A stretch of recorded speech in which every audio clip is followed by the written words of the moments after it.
जी नमस्कार। नमस्कार जी। क्या नाम है आपका? शशि प्रभा। कहाँ से आए हैं आप? चंडीगढ़ से। संत रामपाल जी महाराज से नाम दीक्षा कब लिया आपने? 2004 दिसंबर में। संत रामपाल जी महाराज से नाम दीक्षा लेने से पहले आप क्या भक्ति करते थे? हम सभी देवी देवताओं की पूजा करते थे जी। सोमवार को शिव जी का, मंगलवार को हनुमान जी का, संतोषी माता का, शनि देव का, काली माता का, कोई नहीं छोड़ा हमने। वीरवार को भी सब पूजाएं करते थे। जब आप सभी देव देवताओं की पूजा कर ही रहे थे तो फिर आप संत रामपाल जी महाराज की शरण में क्यों गए? संत रामपाल जी महाराज जी की शरण में इसलिए गए क्योंकि मेरी बहन ने मुझे बताया कि वो पूर्ण संत हैं जो धरती पे आए हैं। हम जो परमात्मा के लिए हम भटक रहे थे, तो वो सच्ची भक्ति बताते हैं, सच्चा ज्ञान बताते हैं और उससे हमें मोक्ष प्राप्त होगा। तो इसलिए मैं संत रामपाल जी महाराज जी की शरण में गई। बहन जी, जो भक्ति विधि संत रामपाल जी महाराज ने आपको करने के लिए दी है, उसको करने के बाद आपको और क्या लाभ मिले? मुझे भगत जी बहुत ज़्यादा लाभ मिले। सबसे पहले तो मैं अपने शरीर से दुखी थी। मेरे को रीढ़ की हड्डी की बहुत ज़्यादा प्रॉब्लम थी। मेरा मणका दबा हुआ था, ना मैं कोई काम कर पाती थी, ना मैं झुक के कुछ भी सिर धोना या झाड़ू लगाना कुछ भी नहीं कर पाती थी। तो वो मुझे सबसे पहले तो वो ठीक हो गया। और उसके बाद घर में एक बार ऐसा हुआ कि मैं ऑफिस जा रही थी, तो हमारी जो है मेरे मन में आया कि गैस खुली पड़ी है, वापस जाओ और बंद करके आ। तो मैंने ध्यान नहीं दिया, मैंने कहा नहीं शायद मेरा वहम होगा, तो मैं चली गई ऑफिस। और जब बच्चे स्कूल से आए 2:30 बजे, तो उनको गैस की स्मेल आई। उन्होंने ताला खोला, अंदर गए, उन्होंने सारी लाइटें जला दी, पंखे चला दिए, किचन में जाके एग्जॉस्ट फैन भी चला दिया। और फिर मुझे फ़ोन करके बताया कि मम्मी आज तो आप गैस खुली छोड़ गए थे। और मैं भगत जी मैं हैरान रह गई कि मुझे ऑफिस वालों ने बोला कि बच्चों ने लाइट पंखा कुछ चला तो नहीं दिया। तो मैंने कहा बच्चों ने तो मुझे फ़ोन पे बताया कि उन्होंने सब पंखे चला दिए, दरवाजे खोल दिए और कुछ भी नहीं हुआ। और सर जी आप हैरान हो जाओगे सुन के कि वहाँ पे जोत भी जल रही थी घर में। और मैं हैरान हो गई सुन के कि भाई जोत भी जल रही है, तो बच्चे भी ठीक है मेरे, कुछ भी ऐसा नहीं हुआ। सबसे बड़ा लाभ मुझे ये हुआ। उसके बाद एक बार बेटी मेरी एक्टिवा पे जा रही थी, उसको एक गाड़ी वाले ने बहुत जोर से धक्का मारा और वो भाग गया। उसके सिर में चोट लगी, उसके पूरे खूनो खून हो गई, वो उसकी याददाश्त चली गई। उसको जब किसी ने देखा सड़क पे, पुलिस वाले उसको लेके गए सेक्टर 16 हॉस्पिटल में, तो वहाँ पे उसकी याददाश्त चली गई थी। उसने अपना नाम भी वहाँ पे गलत लिखवाया। तो मुझे फ़ोन आया कि आपकी बेटी का ऐसे ऐसे एक्सीडेंट हो गया है। और मैं जब भाग के वहाँ पे पहुंची ऑटो करके, तब तक आधा पौना घंटा बीत चुका था, उसकी याददाश्त वापस नहीं आई थी। और मैं रास्ते में परमात्मा को पुकारती गई, नाम चलाती गई। मैंने कहा हे बंदी छोड़ सतगुरु रामपाल जी महाराज, कल मैंने सत्संग में आना है, तो आप हमें जरूर बुलाना, मैंने आना ही आना है।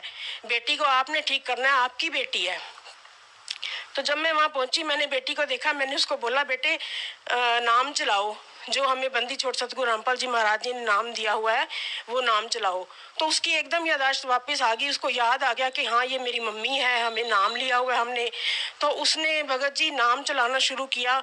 और वो उसको ओटी में लेके गए। डॉक्टर ने बोला कि इसके सारे बाल कटेंगे यहाँ से और इसको स्टिच लगेंगे।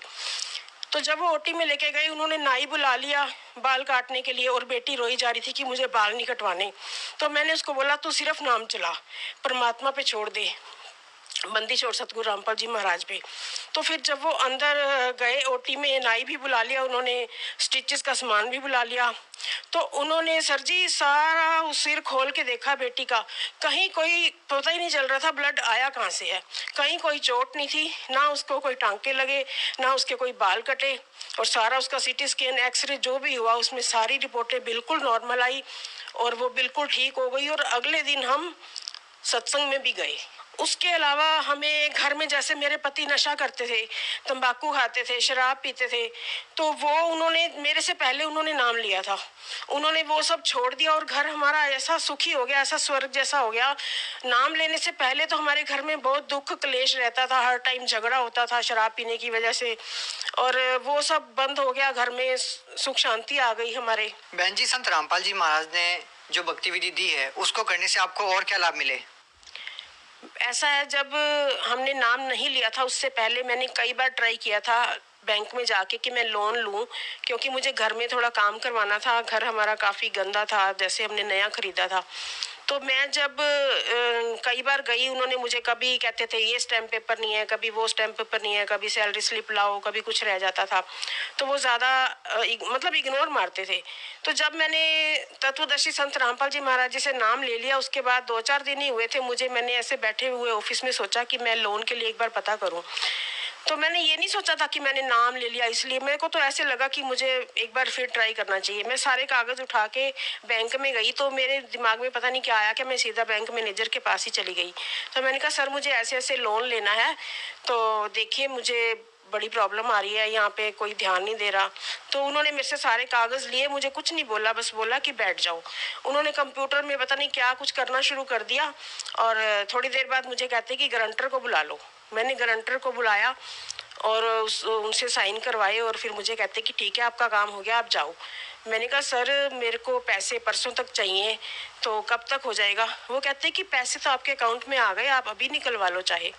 मतलब काम ऐसे बनने लग गए थे, हर कदम पे काम हम सोचते थे और पहले ही हो जाता था। और भगत जी इतने ज्यादा लाभ हैं कि मैं क्या बताऊं आपको। हर कदम पे परमात्मा हमारी सुन लेते हैं। जैसे हम कोई काम सोचते थे और पहले हो जाता था। जैसे मेरी बेटी ने सोचा कि मुझे नर्सिंग करनी है, हमने तत्वदर्शी संत रामपाल जी महाराज जी से पूछा कि क्या ये नर्सिंग कर ले, तो परमात्मा ने बोला कि तत्वदर्शी संत रामपाल जी महाराज जी ने बोला कि नहीं, बच्चों के जो है ना नर्सिंग नहीं, आप डॉक्टरी करवाओ इसको। तो स्कूल से आए उसके कॉलेज वाले, उसको स्कूल से लेके गए, और उसकी सिर्फ 25,000 रुपये 1 साल की फीस में 4 साल की उसने डिग्री कर ली, और आज वो डॉक्टर बन चुकी है और दुबई में जॉब कर रही है। बहन जी, जैसा कि आपने बताया कि पहले आप सभी देव देवताओं की पूजा करते थे, उस साधना को करने के बाद आपको कोई लाभ नहीं मिले, और जब आप संत रामपाल जी महाराज की शरण में गए तो आपको बहुत सारे लाभ मिलने लगे। तो आपको क्या भिन्नता नजर आती है कि पहले जो साधना आप करते थे और संत रामपाल जी महाराज ने जो भक्ति विधि आपको दी है, उसमें आपको क्या भिन्नता नजर आती है? आप क्या कहना चाहेंगे? संत रामपाल जी महाराज जी ने जो हमें भक्ति दी है वो वेदों और शास्त्रों के अनुसार दी है। उस भक्ति में ताकत है, उस परमात्मा की वाणी में ताकत है, जो सतगुरु रामपाल जी महाराज हमें शास्त्रों के अनुसार भक्ति करवाते हैं। बहन जी, जैसा कि आप कह रहे हैं कि संत रामपाल जी महाराज आपको शास्त्रों के अनुसार भक्ति दे रहे हैं, शास्त्रों के अनुसार भक्ति से आपका क्या तात्पर्य है? मतलब जो वेदों में लिखा है, जो गीता में लिखा है। जैसे हमारे को नाम लेने से पहले हमारे मम्मी हमें कहते थे हर रोज 18वां अध्याय पढ़ लिया करो। हमें ये नहीं पता था 18वां अध्याय पढ़ने से लाभ है या उसको समझने से लाभ है। तो हमें जगत गुरु तत्वदर्शी संत रामपाल जी महाराज जी ने उस 18वें अध्याय में लिखा क्या है उसको खोल के बता दिया कि परमात्मा ये कहते हैं कि भाई जो तत्वदर्शी संत है, जो 3 नाम का जाप देते हैं और जो जन्म मरण से छुटवाएं, जो मोक्ष प्राप्त करवाएं, वही भक्ति हमें करनी चाहिए। और वो भक्ति वेदों में लिखी है, शास्त्रों में लिखी है, गीता में लिखी है। बाकी जो संत है वो कुछ भी बोलते हैं, कोई राम की कहानी सुना देता है, कोई कृष्ण की सुना देता है, लेकिन हमें मोक्ष तो इसी भक्ति से मिलेगा ना जो परमात्मा हमें शास्त्रों के अनुसार बताते हैं, बंदी छोड़ सतगुरु रामपाल जी महाराज। बहन जी, देखिए, आपने कहा कि संत रामपाल जी महाराज शास्त्रों के अनुसार भक्ति बताते हैं। हम आपसे ये पूछना चाहते हैं कि हिंदुस्तान में हजारों लाखों धर्मगुरु हैं जिनके बहुत सारे शिष्य हैं, तो भगत समाज इस बात का निर्णय कैसे कर पाएगा कि कौन धर्मगुरु सही भक्ति विधि बता रहा है, कौन गलत? परमात्मा का सत्संग सुनना पड़ेगा उनको। बंदी छोड़ सतगुरु रामपाल जी महाराज जी का सत्संग सुनना पड़ेगा, उनका ज्ञान सुनना पड़ेगा। उनको अगर मोक्ष चाहिए, जैसे हम बचपन से ही सोचते थे कि परमात्मा कौन है, कहाँ मिलता है, कहाँ रहता है, हमें उन सवालों के जवाब तत्वदर्शी संत रामपाल जी महाराज जी के शरण में आने से, उनका ज्ञान सुनने से मिला। तो उनको ज्ञान सुनना पड़ेगा, परमात्मा का सत्संग सुनना पड़ेगा, तभी वो समझ पाएंगे और कंपैरिजन कर पाएंगे कि वो जहाँ पहले जा रहे थे, सुन रहे थे, वहां पे वो क्या बताते हैं और ये क्या बताते हैं। बहन जी, अगर हम बात करें संत रामपाल जी महाराज की, तो संत रामपाल जी महाराज के बारे में ये भी कहा जाता है कि संत रामपाल जी महाराज देव देवताओं की भक्ति छुड़वाते हैं। जैसे कि पहले आप सभी देव देवताओं की पूजा करते थे और अब आप संत रामपाल जी महाराज द्वारा दी गई भक्ति कर रहे हैं, तो क्या संत रामपाल जी महाराज देव देवताओं की भक्ति छुड़वाते हैं? नहीं, वो भक्ति नहीं छुड़वाते हैं, वो हमें सही भक्ति बताते हैं। देवी देवताओं के कौन से नाम जपने वाले हैं जिनसे हमें लाभ मिलेगा, वो सब देवी देवताओं का नाम जपवाते हैं, लेकिन विधि अनुसार बताते हैं। तो वो नाम जपने से हमें लाभ मिलता है। बहन जी, जैसे कि हम देखते हैं कि आपने बहुत सारी अलग अलग प्रकार की साधनाएं की, आपने व्रत उपवास भी किए, आपने कठोर साधनाएं भी की। ऐसे हिंदुस्तान में बहुत सारे लोग हैं जो अलग अलग प्रकार की साधनाएं करते हैं। तो बहन जी, आपको वो भक्ति करने से कोई लाभ नहीं मिला, तो आप उन लोगों को क्या कहना चाहेंगे जो लोग आज भी उस भक्ति विधि में आरूढ़ है? सब समाज से हाथ जोड़ के विनती करना चाहती हूँ कि सबको ही परमात्मा की तलाश होती है, सबको ही मोक्ष चाहिए, सबको ही सुख चाहिए। तो तत्वदर्शी संत रामपाल जी महाराज जी की शरण में आए और उनका ज्ञान सुने, उनको समझे और उसके बाद वो निर्णय करें कि क्या सही है क्या गलत है। अगर वो सुनेंगे तभी उनको समझ में आएगा। वो दुनिया की बातों में ना जाए, मीडिया क्या बता रहा है क्या दिखा रहा है वो ना समझे, उस चीज़ को ना सोचे, सत्संग सुने, परमात्मा का ज्ञान सुने, उसके बाद भी निर्णय कर सकते हैं कि क्या सही है और क्या गलत है। जी बहुत बहुत धन्यवाद। सत साहिब।